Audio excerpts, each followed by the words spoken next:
The first thing I always start with any criminal case, doesn't matter if it's a speeding ticket all the way up to a murder case, I'm looking at probable cause.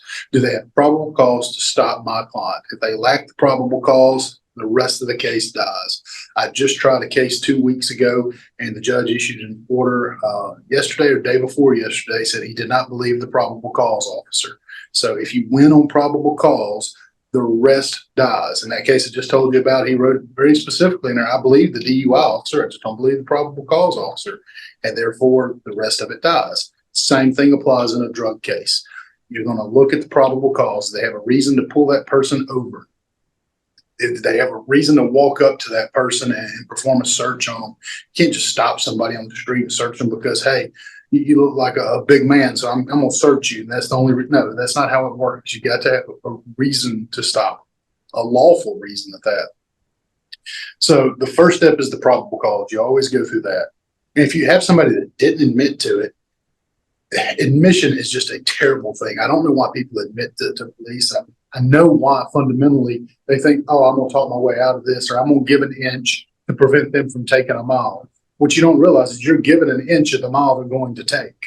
So don't talk to them. And from there, it becomes a chain of custody. They track it to the police department's inventory. They track it down to the forensics laboratory. The main one used is here in Pearl, Mississippi. I say here in Pearl, Pearl's just adjacent to Jackson where we're at. So they take it right down the road there. And the crime lab is so backed up, it's my understanding they're not even testing misdemeanor marijuana anymore. It used to take them 12, 18 months to get one of those to come around. Even on their felony cases, it's taken a better part of a year in a lot of the cases.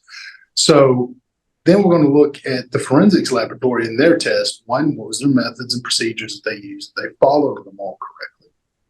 After that, are they going to be able to produce the person that performed the test or that person's supervisor? If you look at a U.S. Supreme Court case, Bullcoming v. New Mexico, they held that that person now becomes your accuser under the Sixth Amendment. You have a right to confront your accusers.